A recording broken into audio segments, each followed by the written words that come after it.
أعوذ بالله من الشيطان الرجيم بسم الله الرحمن الرحيم إن الذين يغضون أصواتهم عند رسول الله أولئك الذين امتحن الله قلوبهم للتقوى لهم مغفرة وأجر عظيم صدق الله العظيم وقال النبي صلى الله عليه وسلم الصحابي كالنجوم أيهم اقتديتم اهتديتم أو كما قال عليه الصلاة والسلام۔ آج ہمارے صبح کا عنوان ہے قرآن اور صحابہ کرام رضوان اللہ علیہم اجمعین، اور اسی کے ساتھ ہی دوسرا عنوان ہے جو قرآن اور اہل بیت علیہم الصلاۃ والسلام۔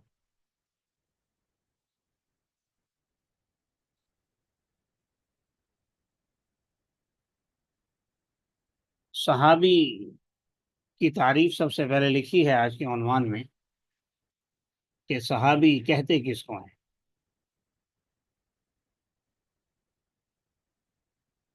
علماء متقدمین اور متاخرین نے جو کچھ لکھا ہے اس کا خلاصہ یہ ہے کہ ہر اس صاحب ایمان شخص کو صحابی کہا جائے گا جس نے ایمان کی حالت میں خاتم النبیین حضرت محمد عربی صلی اللہ علیہ وسلم سے شرف ملاقات حاصل کیا اور اسی ایمان کے ساتھ وفات پائی، اور ظاہر ہے کہ وہ نابینا حضرات ہوں یا صحابہ کرام رضوان اللہ علیہم اجمعین کے نومولود بچے ہوں جو حضرت صلی اللہ علیہ وسلم کی خدمت مبارکہ میں لائے گئے، ان سب کو ملاقات حاصل ہے، لہذا بلا تردد جماعت صحابہ میں ان کا شمار ہوگا۔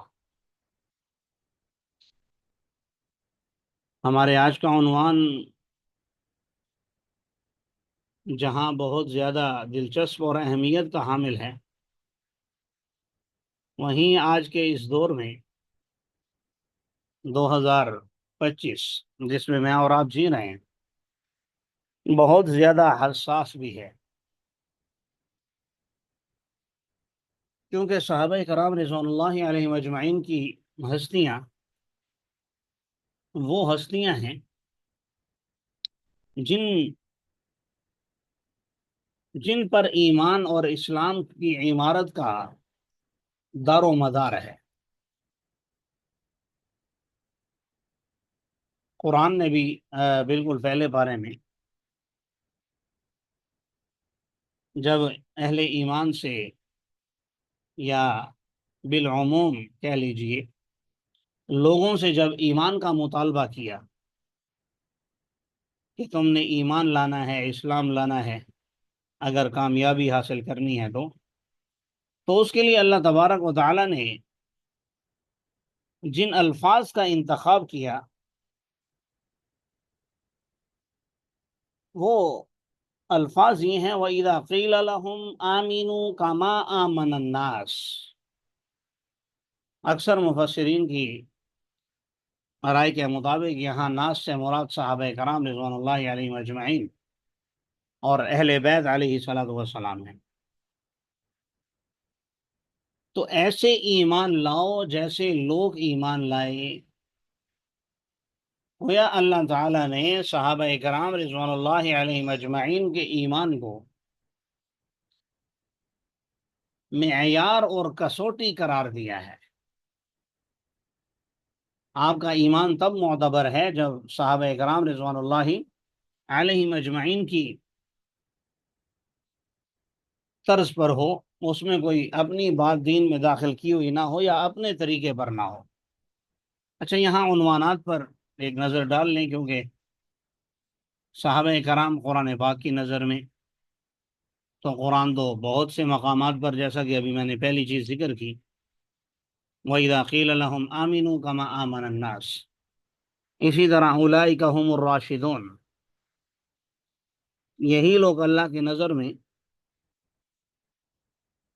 صحیح راستے پر ہیں۔ أُولَئِكَ هُمُ الْمُهْتَدُونَ، أُولَئِكَ هُمُ الْمُتَّقُونَ، کہیں اللہ تعالیٰ فرما رہے ہیں وَبِالْآخِرَةِ هُمْ يُوقِنُونَ، اور اوپر آیت کریمہ آپ نے دیکھی کہ جو لوگ اللہ کے رسول صلی اللہ علیہ وسلم کے دربار میں اپنی آواز کو پست رکھتے ہیں، اس کا ایک پس منظر ہے، اس طرف ہم نہیں جاتے۔ تو کیا فرمایا؟ وہ ظاہر ہے صحابہ کرام ہی ہیں جو آپ کے سامنے ادب و آداب سے بیٹھتے تھے۔ تو اولئک الذین امتحن اللہ قلوبہم للتقوی، گویا یہاں اللہ تبارک و تعالی صحابہ کرام کی متقی ہونے کی گواہی دے رہا ہے کہ یہی لوگ ہیں جن کے دلوں کو اللہ تبارک و تعالی نے چن لیا ہے، خالص کر لیا ہے تقوی کے لیے۔ اچھا، رسول اللہ صلی اللہ علیہ وسلم کے ساتھی اور مددگار، صحابہ اور پرخطر حالات، رسول اللہ صلی اللہ علیہ وسلم کے صحابہ کی حکومت، صحابہ کی مثال تورات اور انجیل میں، اور اللہ تبارک و تعالیٰ کی گواہی، کفر و فسق سے محفوظ، صحابہ سرابہ ادب اور پیکر تقوی تھے، عبادات کے خوگر اور رحم دل تھے، صحابہ پر دام زنی جائز نہیں ہے۔ اسی طرح میں نے کہا کہ اس کے ساتھ ہم دوسرا عنوان بھی شامل کریں گے، قرآن اور اہل بیت۔ اہل بیت کی بھی وہی صفات ہیں جو اوپر بیان ہوئی، مدار ایمان اور مدار کفر کیا ہے؟ سیدہ کائنات سلام اللہ علیہ السلام والسلام کی محبت اور مدار ایمان، حضرت علی رضی اللہ تعالیٰ عنہ کی محبت اور مدار ایمان، حسنین کریمین کی محبت اور مدار ایمان، ازواج مطہرات کی فضیلت، یہ سب نبی کے گھر والے ہیں۔ تو میں یہ عرض کر رہا تھا پہلے، جو صحابہ کے بارے میں تفصیلات ہوں گی ظاہر ہے اس میں اہل بیت تو پہلے شامل ہیں، اہل بیت ان تمام چیزوں کا پہلے مصداق ہیں، صحابہ بعد میں ہیں، کیونکہ اہل بیت جو ہے وہ نبی کے گھر والے ہیں، اور صحابہ جو ہے وہ نبی کے در والے ہیں، انہوں نے رسول اللہ صلی اللہ علیہ وسلم کی چوکھٹ کو مضبوطی سے پکڑ لیا، تو اللہ تعالیٰ نے ان کو کامیابیاں عطا فرما دی، دنیا میں بھی اور آخرت میں بھی۔ اور قرآن پاک میں اعلان فرما دیا وَكُلًّا وَعَدَ اللَّهُ الْحُسْنَى، کہ میں نے تمام صحابہ سے جنت کا وعدہ کیا ہے۔ صحابہ کے درجات ہو سکتا ہے اس میں تفاوت ہو، جیسے قرآن نے ذکر کیا انبیاء کے متعلق، تِلْكَ الرُّسُلُ فَضَّلْنَا بَعْضَهُمْ عَلَى بَعْضٍ، کہ رسولوں میں سے ہم نے بعض کو بعض پر درجات کے اعتبار سے فضیلت دی ہے، پھر آگے اس کی تفصیلات ہیں کہ کیسے دی ہیں۔ تو اسی طرح صحابہ کرام رضوان اللہ علیہم اجمعین میں سب سے پہلے جو مقدس ہیں وہ چار شخصیات ہیں جن کو ہم خلافت راشدہ کہتے ہیں۔ کیا؟ حضرت ابو بکر صدیق رضی اللہ تعالی عنہ، حضرت عمر رضی اللہ تعالی عنہ، حضرت عثمان بن عفان رضی اللہ تعالی عنہ، حضرت علی المرتضی شیر خدا رضی اللہ تعالی عنہ، یہ چار حضرات جو ہیں خلافت راشدہ کا مصداق ہیں، جس میں نبی کریم صلی اللہ علیہ وسلم نے فرمایا کہ خلافت میرے بعد 30 سال تک رہے گی۔ تو اس میں حضرت ابو بکر کے 2 سال، حضرت عمر کے 10 سال، حضرت عثمان کے 12 سال، حضرت علی رضی اللہ تعالیٰ عنہ کے تقریباً 6 سال، اس طرح کر کے یہ 30 سال بنتے ہیں۔ اور بعض نے کہا کہ آخر میں 6 مہینے حضرت حسن رضی اللہ تعالیٰ عنہ کے ملائے جائیں تب 30 سال پورے ہوتے ہیں۔ خلافت راشدہ میں حضرت حسن رضی اللہ تعالیٰ عنہ بھی شامل ہے، تو اس میں کوئی شک و شبہ نہیں ہے، وہ شامل ہوں یا نہ ہوں تب بھی ان کا مقام اور مرتبہ نبی کریم صلی اللہ علیہ وسلم نے بیان فرما دیا، سیدہ شباب اہل الجنہ، کہ یہ اہل جنت کے نوجوانوں کے سردار ہیں۔ بہرحال بات مختصر یہ کہ صحابہ کرام رضوان اللہ علیہ مجمعین کے درجات میں سب سے پہلے خلفاء راشدین، یہ 4 حضرات یا 5 حضرات، پھر اس کے بعد عام طور پر بیان کیا جاتا ہے ان 10 صحابہ کو جنہیں رسول اللہ صلی اللہ علیہ وسلم نے ایک ہی مجلس میں بیٹھ کر آپ نے جنت کی بشارت دی تھی۔ ویسے تو سب صحابہ جنتی ہیں، جیسا کہ میں نے آیت کریمہ پڑھی وَكُلًّا وَعَدَ اللَّهُ الْحُسْنَى، لیکن یہ 10 وہ ہیں جن کا نام لے کر ابو بکر فی الجنہ، عمر فی الجنہ، عثمان فی الجنہ، علی فی الجنہ، طلحہ فی الجنہ، زبیر فی الجنہ، سعد فی الجنہ، سعید فی الجنہ، ابو عبادہ بن جراح فی الجنہ۔ تو 10 صحابہ وہ ہیں جن کا رسول اللہ صلی اللہ علیہ وسلم نے باقاعدہ نام گنوا کر ایک مجلس میں بتایا، انہیں عشرہ مبشرہ کہا جاتا ہے۔ اور پھر اس کے بعد بدری صحابہ جو تقریباً 313 ہیں، ان کا مقام اور مرتبہ ہے، پھر اس طرح وعلی ھذا القیاس باقی سب حضرات۔ لیکن ایک اتنی بات طے ہے کہ یہ تمام مراتب اور تمام کے فضائل، جیسا کہ یہاں عنوان ہے صحابہ کرام قرآن کی نظر میں، صحابہ کرام اللہ اور اس کے رسول اللہ کے رسول صلی اللہ علیہ وسلم کے ساتھی اور مددگار، تو ان تمام چیزوں کو قرآن تفصیل سے بیان کرتا ہے۔ اور خود قرآن نے پھر مثال دی صحابہ کرام کی، آگے جو فرما رہے ہیں تورات اور انجیل میں، تو قرآن نے کہا، کیا کہتے ہیں، آیت کریمہ ہے جس میں فرمایا کہ اشداء علی الکفار رحماء بینہم، کہ صحابہ کرام رضوان اللہ علیہم اجمعین کی یہ صفات ہیں کہ یہ کافروں پر سخت ہیں اور آپس میں نرم دل ہیں۔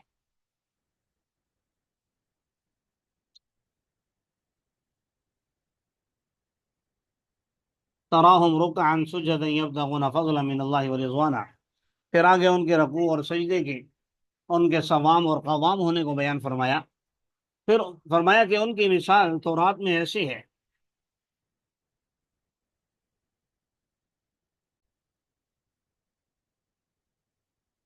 جی میں عرض کر رہا تھا کہ اللہ تبارک و تعالی نے قرآن پاک میں مثال دیتے ہوئے صحابہ کرام رضوان اللہ علیہ مجمعین کے حوالے سے فرمایا، محمد الرسول اللہ والذین معه اشداء علی الکفار رحماء بینہم تراہم رکعا سجدا یبتغون فضلا من اللہ ورضوانا سیماہم فی وجوہہم من اثر السجود ذلک مثلہم فی التوراۃ ومثلہم فی الانجیل،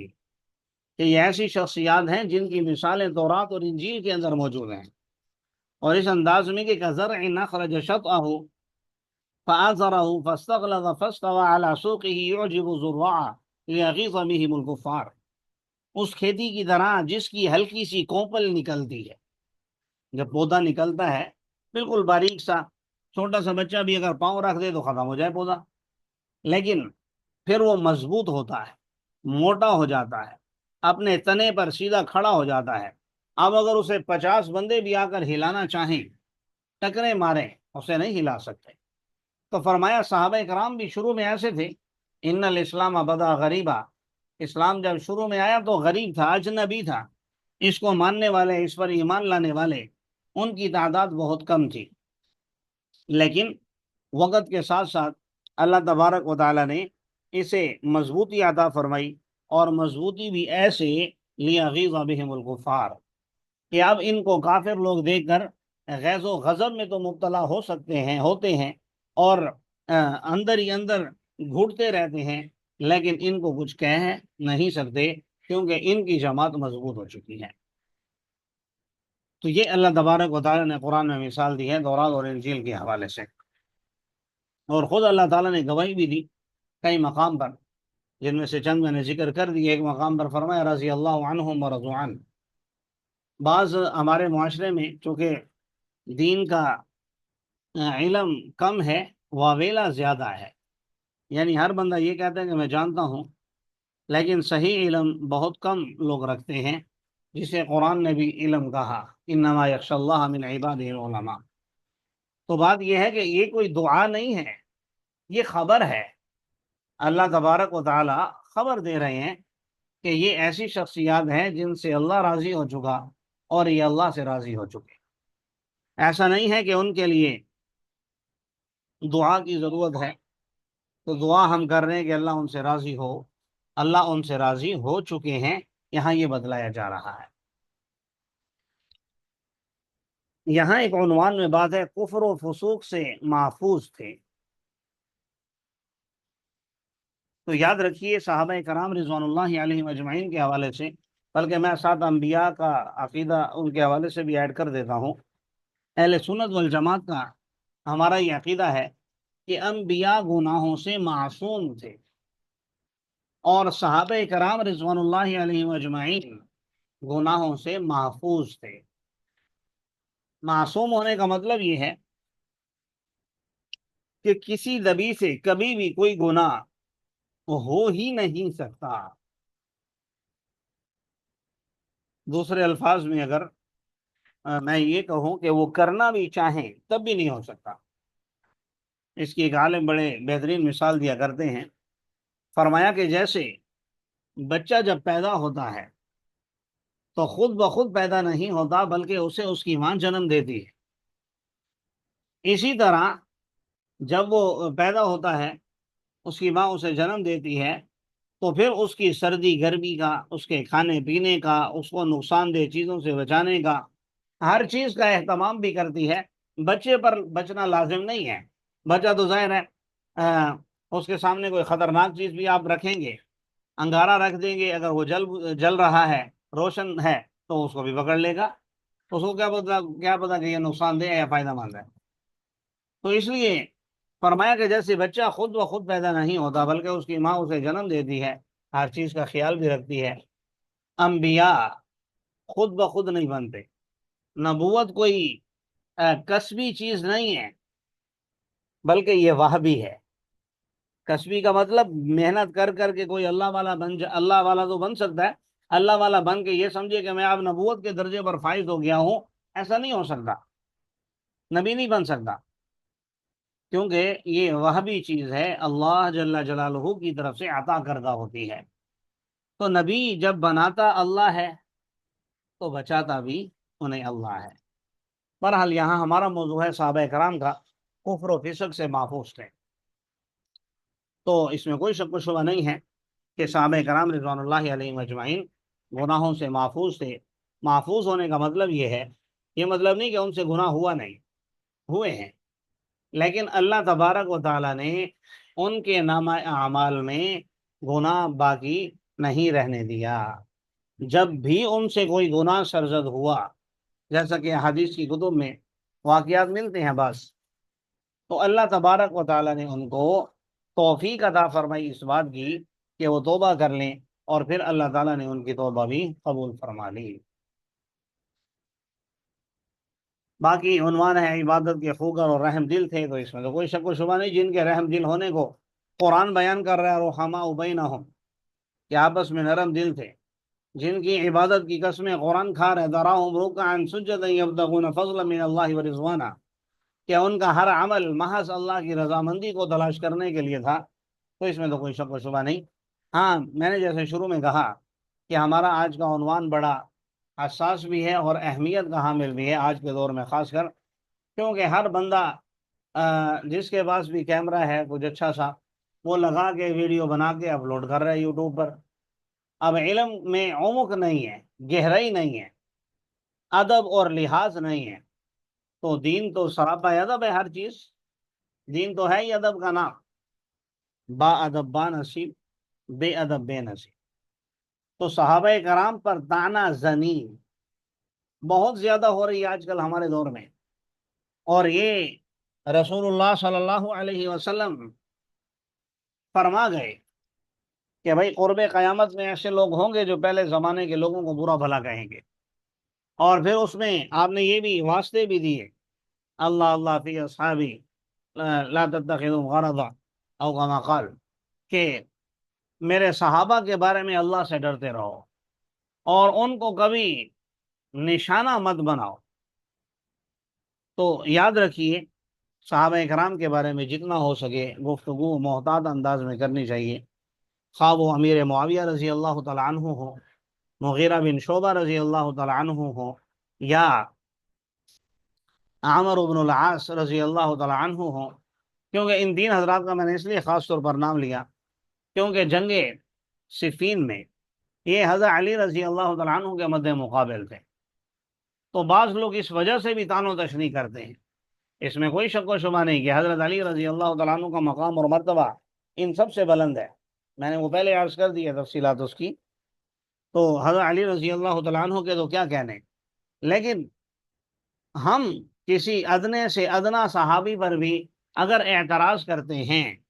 تو ہمیں اپنے ایمان کے بارے میں سوچنا چاہیے، کہیں وہ سلب نہ کر لیا جائے، کہیں ضائع نہ کر دیا جائے۔ باقی ان کے آپس میں معاملات مشاجرات صحابہ یہ ایک الگ عنوان ہے، جو ان کی جنگیں ہوئیں، جو معاملات ہوئے، تو وہ جانے اور ان کا رب جانے۔ ہم اس کے بارے میں خاموشی اختیار کرتے ہیں، ہم اس میں کسی کو برا بھلا نہیں کہتے۔ اسی طرح جنگ جمل میں ایک طرف اما عائشہ رضی اللہ تعالی عنہا ہیں، جنہیں قرآن کہہ رہا ہے وَأَزْوَاجُ أُمَّهَاتُهُمْ، کہ نبی کی بیویاں امت کی مائیں ہیں، اور دوسری طرف حضرت علی رضی اللہ تعالیٰ عنہ ہیں۔ تو اس لیے ہمیں اس کے بارے میں اپنی زبان درازی، بلکہ ایک عالم نے بڑا پیارا جملہ لکھا کہ جب اللہ تعالیٰ نے ہماری تلواریں ان کے خونوں سے محفوظ رکھی ہیں، تو ہمیں زبانیں بھی ان کے کردار پر انگلی اٹھانے سے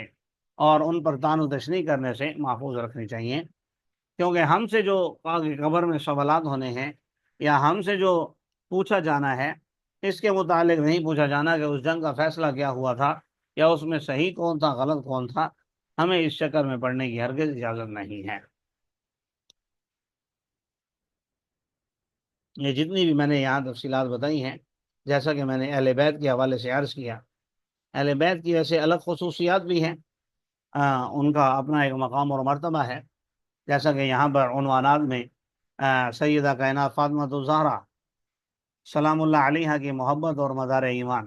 حضرت علی رضی اللہ تعالیٰ عنہ کے بارے میں، اسی طرح حسنین کریمین حضرت فاطمہ کے بارے میں تو آپ صلی اللہ علیہ وسلم نے خود فرمایا کہ بھائی فاطمہ میرے جگر کا ٹکڑا ہے، جو بھی اسے تکلیف پہنچائے گا اس نے گویا مجھے تکلیف پہنچائی۔ حضرت علی رضی اللہ تعالیٰ عنہ کو تو گویا ایمان اور کفر کا، نفاق کا، ایمان اور نفاق کا کرائیٹیریا قرار دیا ہے،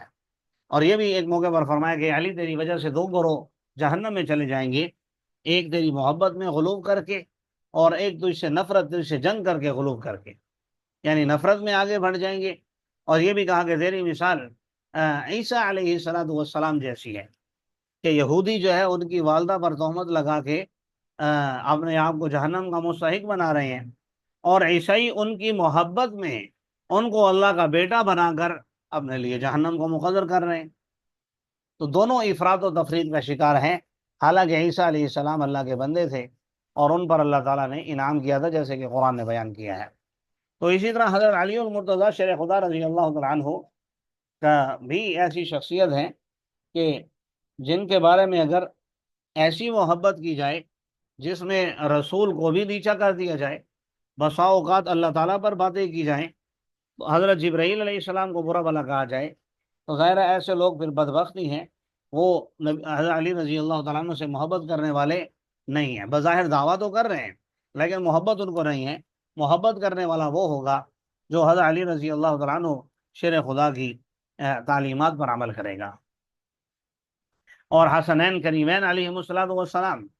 ان کے ساتھ نبی کریم صلی اللہ علیہ وسلم کی محبت، اور ان کے لیے سجدوں کو طویل کر دینا، ان کے لیے خطبے کو روک دینا، اور پھر یہ فرمانا کہ یہ میرے دو ریحانان دنیا، کہ یہ جو ہے دنیا میں میرے لیے دونوں پھول ہیں، دونوں پھول ہیں، اور آخرت میں یہ اہل جنت کے سردار ہیں، یہ باتیں تو ہم سب جانتے ہیں۔ تو حسنین کریمین ان کا مقام اور مرتبہ، اس میں کوئی شک و شبہ نہیں ہے کہ بڑے اعلیٰ لوگ تھے۔ اوپر جتنے بھی میں نے صحابہ کرام کے اس میں عنوان میں فضائل بیان کیے ہیں، ان سب میں سب سے پہلے یہ حضرات شامل ہیں۔ ازواج مطہرات بھی اسی طرح نبی کریم صلی اللہ علیہ وسلم کی گھر والیاں ہیں، وہ بھی اہل بیت میں شامل ہیں، اور ازواج مطہرات کی فضیلت میں نبی کریم صلی اللہ علیہ وسلم کے فرامین بہت سے موجود ہیں۔ خود قرآن کی جو میں نے ابھی آیت تلاوت کی، النبی اولی بالمؤمنین من انفسہم وازواجہ امہاتہم، کہ نبی صلی اللہ علیہ وسلم مومنین کو ان کی جانوں سے بھی زیادہ عزیز ہونے چاہیے۔ یہ ایمان کا معیار ہے، نبی سے محبت۔ خود حضور صلی اللہ علیہ وسلم نے ارشاد فرمایا لا یؤمن احدکم حتی اکون احب الیہ من والدہ وولدہ والناس اجمعین، کہ تم میں سے کوئی اس وقت تک مومن نہیں ہو سکتا جب تک کہ وہ اپنی اولاد سے، اپنے ماں باپ سے، اپنی تمام لوگوں سے بڑھ کر مجھ سے محبت نہ کرنے لگ جائے۔ تو ایک تو یہ دوسرا وَأَزْوَاجُهُ أُمَّهَاتُهُمْ، نبی کی بیویاں یہ امت کی مائیں ہیں۔ تو میرے خیال سے تو یہ ایک فضیلت ہی وقت کے اختصار کی وجہ سے ہمارے لیے کافی ہے۔ ہمیں ان کا ادب و احترام کرنا چاہیے، ان کے بارے میں کوئی ایسی بات زبان پر نہیں لینی چاہیے جس سے ان کے شان میں کمی ہو اور ہمارا ایمان ضائع ہونے کا خطرہ ہو۔ اللہ تعالی ہم سب کو اہل بیت اور صحابہ کرام رضوان اللہ علیہم اجمعین کے راستے پر چلنے کی توفیق عطا فرمائے۔